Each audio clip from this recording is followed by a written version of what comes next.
Ya, kita sambung lagi ya. Jadi masih ingat ya waktu yang pertama tentang bukti bahwa pasangan kita, keluarga kita adalah anugerah terbesar adalah pertama teman curhat. Yang kedua adalah supaya kita kalau jatuh tidak sampai tergeletak. Ketiga supaya membuat kita melekat dan bisa semakin intim dengan Tuhan. Yang keempat ya kita lihat sekarang Kejadian 1 ayat 27 sampai dengan 28. Maka Allah menciptakan manusia menurut gambarnya, menurut gambar Allah diciptakannya dia, laki-laki dan perempuan diciptakannya mereka, ya. Allah memberkati mereka, lalu Allah berfirman kepada mereka, beranak cucu dan bertambah banyaklah, penuhi bumi dan taklukkanlah, berkuasa atas ikan-ikan di laut dan burung-burung di udara dan atas segala binatang yang merayap di bumi. Wow, keren banget. Ternyata melalui keluarga kita punya power. Jadi power itu bukan karena badan kita mungkin suka fitness saja. Power itu bukan karena kita makan ginseng Korea saja. Bukan, ternyata waktu kita menghargai keluarga yang Tuhan berikan. Di sana ada power. Mana buktinya power? Dikatakan bisa berkuasa atas ikan di laut, burung di udara dan segala binatang yang ada merayap di bumi. Ini bicara tentang power of conqueror. Bisa menguasai. Apa yang harus kita kuasai? Masalah itu ada dalam kuasa kita. Problem ada di bawah kuasa kita.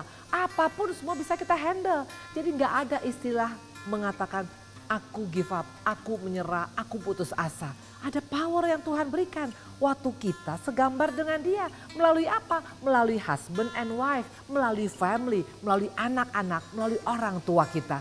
Ini jelas dikatakan ya. Karakter apa yang kita bisa alami melalui keluarga? Yang jelas seperti saya sampaikan sebelumnya. 14 tahun loh saya menunggu pertobatan daripada suami saya. Kalau bukan karena kesabaran daripada Tuhan, nggak mungkin. Makanya ciri khas daripada Yesus adalah apa? Buah roh. Betul? Dan salah satu karakter buah roh adalah apa? Ada kesabaran, ada kasih, ada damai sejahtera, ada sukacita, ada penguasaan diri. Itu semua karakter daripada Yesus. Nah, kapan Ibu Indri bisa mempraktekkan kesabaran saya? Melalui keluargaku, melalui suamiku yang waktu itu mungkin belum mau bertobat. Tapi lihat, gara-gara kesabaran kita punya power.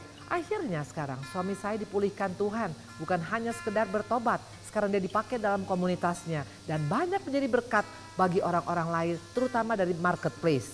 Kenapa ini bisa terjadi? Karena waktu ada power dalam keluarga. Kenapa bisa ada power? Karena seorang istri, seorang suami, seorang anak yang punya karakter Yesus. Apa bukti punya karakter Yesus? Ada buah roh yang keluar dalam kehidupan mereka. Ada penguasaan diri, ada pengampunan. Karena buah roh itu semua tertanam sebagai karakter Yesus. Jadi kalau kita mau punya karakter Yesus yang permanen dalam hidup kita, mulai dari keluarga kita. Belajar punya kasih, belajar punya damai sejahtera, sukacita, kebajikan. Semua itu bisa kita praktekkan dalam keluarga kita yang pertama. Ada kuasa ya. Yang keberapa sekarang? Kita sekarang buka yang kelima. Ulangan 28 ayat 13. Mana bukti bahwa memang keluarga adalah anugerah terbesar bagi kita. Yang pertama tadi teman curhat. Yang kedua supaya tidak jatuh sampai tergeletak. Yang ketiga supaya semakin melekat kepada Tuhan. Yang keempat ada power. Power of conqueror. Ada kuasa untuk menaklukkan masalah. Yang kelima ulangan 28 ayat 13. Tuhan akan mengangkat engkau menjadi kepala dan bukan menjadi ekor. Engkau akan tetap naik dan bukan turun apabila engkau mendengarkan perintah Tuhan Allahmu yang kusampaikan pada hari ini kau lakukan dengan setia. Ini bicara tentang apa? Kita akan Tuhan promosikan luar biasa loh. Bukan menjadi orang yang pas-pasan, bukan menjadi wanita yang biasa-biasa, bukan menjadi keluarga yang biasa-biasa. Itu semakin meningkat, tidak menjadi ekor tapi menjadi kepala, tetap naik tidak turun. Kapan itu terjadi? Waktu kita mendengarkan perintah Tuhan dan melakukannya. Ini bicara tentang mendengar, berbicara tentang kepekaan. Saya mau tanya kaum wanita, bagaimana kita notabene-nya bisa peka dengan Tuhan punya perintah yang tidak kelihatan, yang tidak audible. Kalau kita tidak peka dengan apa mau pasangan kita, apa mau anak-anak kita, apa mau suami kita, apa mau orang tua kita. Nggak mungkin. Karena kepekaan itu selalu dilatih mulai dari keluarga dulu loh. Seringkali kita bilang saya kenal kok suami saya, tapi kita nggak peka dengan apa yang tidak disukai oleh dia. Apa yang disukai oleh dia. Kalau mau jujur saya kasih sedikit, saya punya kesaksian.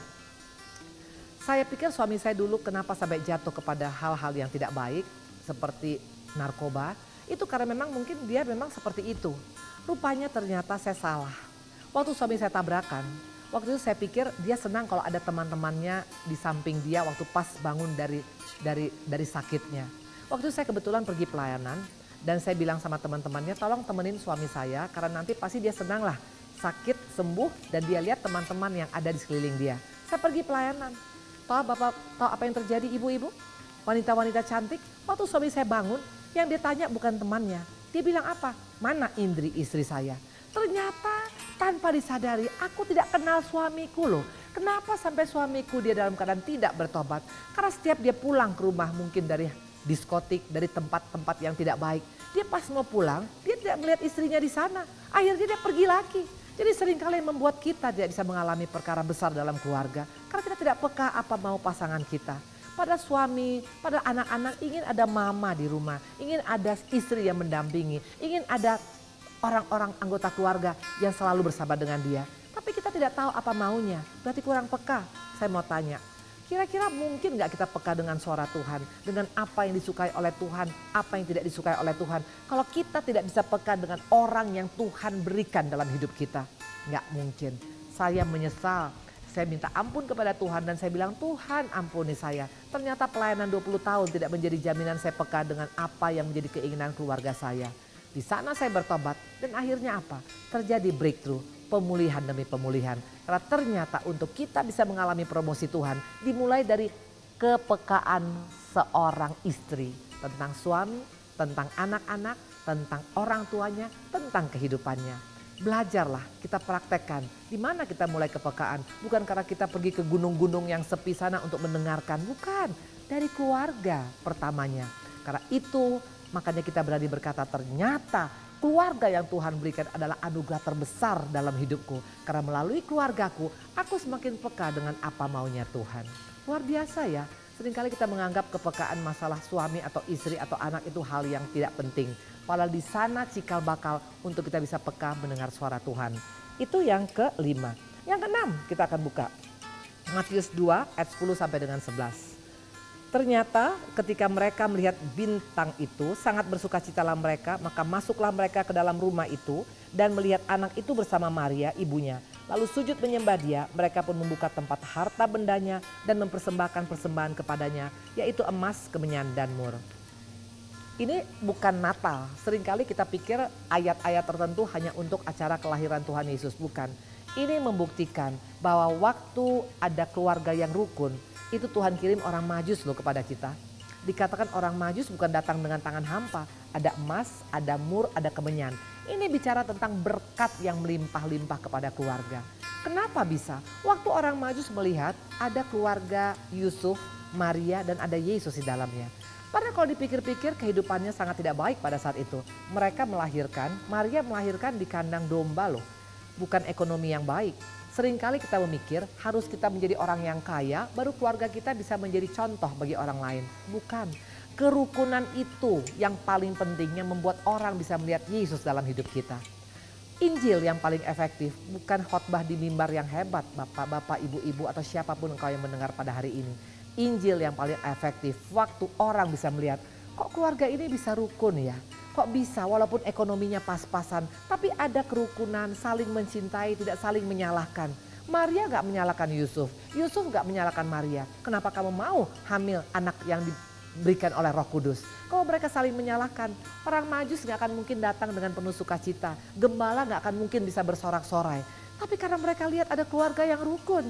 Dan itulah penginjilan yang paling efektif yang banyak terlupakan oleh gereja di akhir zaman ini. Betul, khotbah itu baik. Betul, pelayanan itu luar biasa. Tapi itu bukan Injil yang paling efektif. Melalui keluarga yang rukun, suami yang mengasihi istri, istri yang menghormati suami, anak-anak yang tunduk, yang menghormat orang tua. Itu yang membuat orang bisa berkata, kok beda keluarga yang satu ini? Pada mereka itu bukan hamba Tuhan besar, tapi kok ada kerukunan. Jangan konotasi kita keluarga yang bahagia hanya karena kalau dia kaya atau karena dia orang-orang besar saja. Bukan.